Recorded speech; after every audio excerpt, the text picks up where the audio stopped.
Dalam pepatah petiti adat dikatakan orang sekampung itu terkejut ditimpa alam, tergamang ditimpa kasau, terduduk tunggul, terguling batang. Assalamualaikum warahmatullahi wabarakatuh. Alhamdulillah wa syukurillah kita dapat berjumpa pada kesempatan ini. Para pemangku adat, khususnya pemangku adat wilayah Petalangan, Kabupaten Pelalawan, Provinsi Riau, yang saya hormati. Kesempatan yang baik ini izinkan saya menyampaikan tentang adat Petalangan yang selama ini kita ico dan kita pakai, khususnya wilayah Petalangan ini.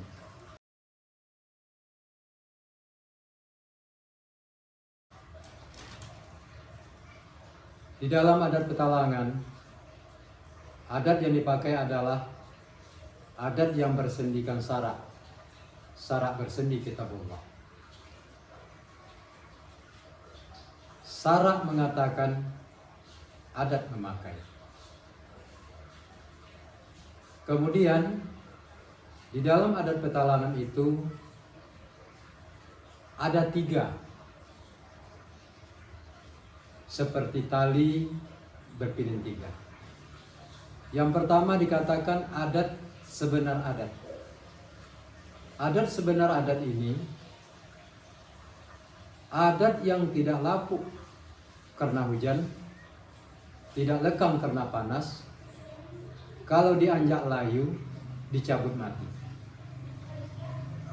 Di dalam adat pernikahan, adat yang sebenar adat ini adalah ijab kabul dan mas kawin. Yang kedua disebut dengan adat yang diadatkan. Adat yang diadatkan itu di dalam proses bertunangan, maka di sana ada yang namanya hantaran. Ada yang namanya belanja bingkisan atau bungkusan.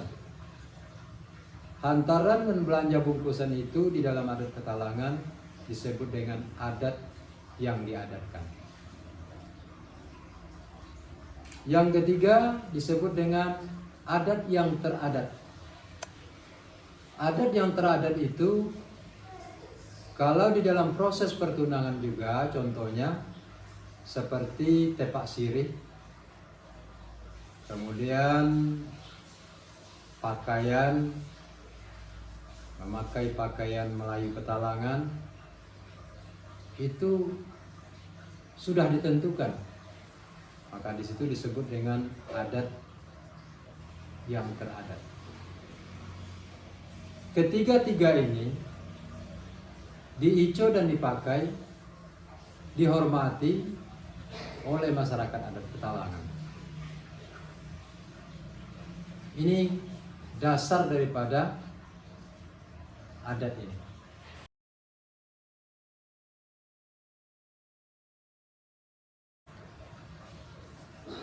Di dalam pernikahan paling tidak ada 4 yang menyebabkan orang menikah. Yang pertama, orang menikah itu melalui proses meminang atau bertunangan. Ini kalau kita urai, mulai dari proses menjarum sampai proses ijab kabul, ini barangkali nanti pada kesempatan lain kita bicarakan. Jadi menyebabkan orang nikah itu ada 4. Yang pertama, melalui proses pertunangan. Yang kedua, orang nikah karena bersalah-salah. Lalu apa yang dikatakan dengan bersalah-salah?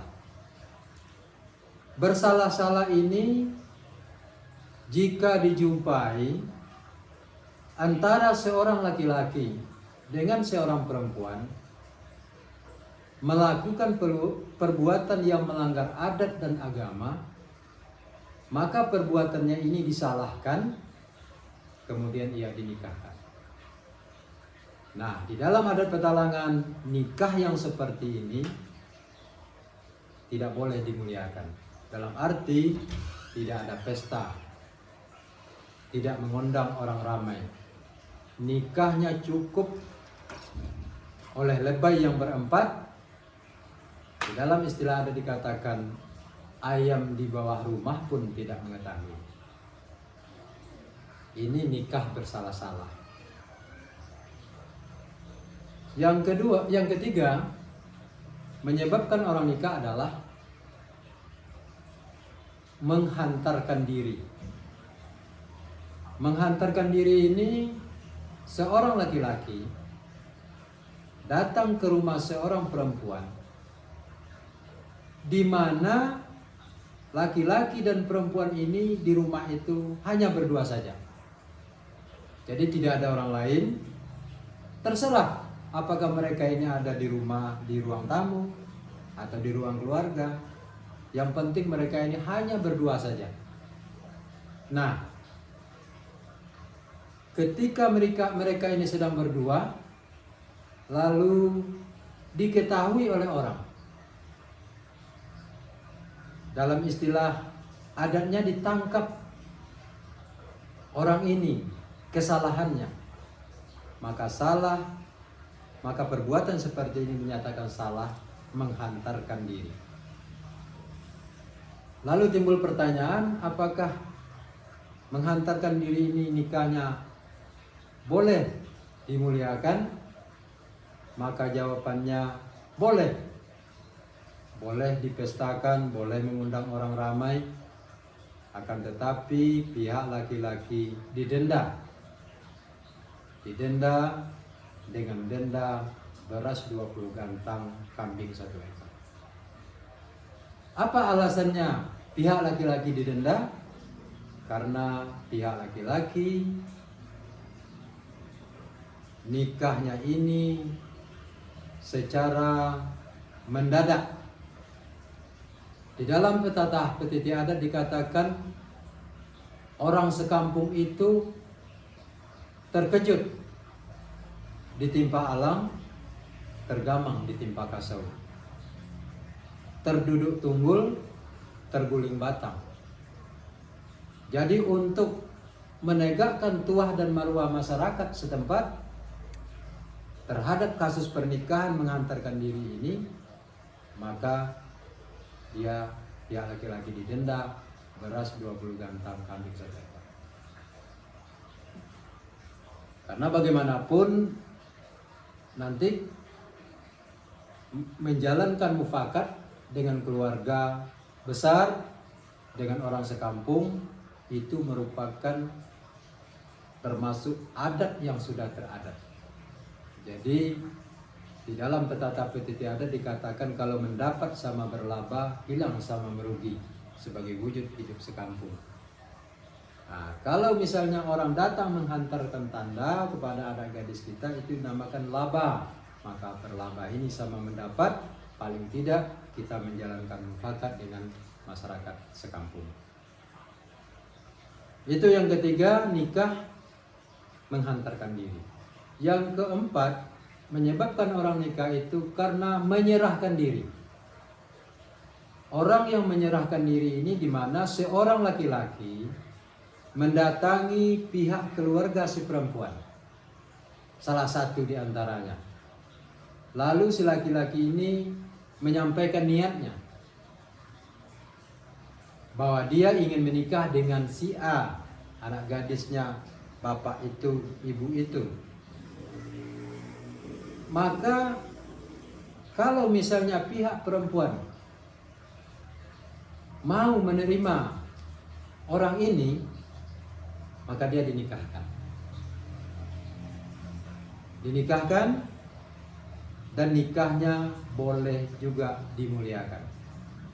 Boleh ada pesta, memanggil orang ramai, diresmikan pernikahannya, boleh di dalam ketentuan adat. Alasannya apa? Alasannya pihak si laki-laki berkata benar, berjalan lurus. Akan tetapi pihak laki-laki juga tetap didenda dengan beras 20 gantang kambing 1 ekor karena dia nikah secara mendadak dan membuat orang sekampung terkejut. Nah, inilah barangkali penyebab orang menikah. Oleh karena itu perlu kita pahami bahwa pernikahan yang tidak boleh dimuliakan itu hanya satu pernikahan, yaitu nikah bersalah-salah. Nikah melakukan pelanggaran agama dan adat, dijumpai di tempat yang sunyi, di tempat yang gelap, dijumpai di mana orang tidak ada, melakukan perbuatan yang melanggar ketentuan agama dan adat. Nikah seperti ini memang tidak boleh dimuliakan. Tapi kalau yang 3 penyebab nikah tadi, nikahnya boleh dimuliakan. Saya kira untuk pertemuan kita yang pertama ini cukup demikian. Insya Allah jika umur masih ada, kita akan berjumpa pada kesempatan yang akan datang. Assalamualaikum warahmatullahi wabarakatuh.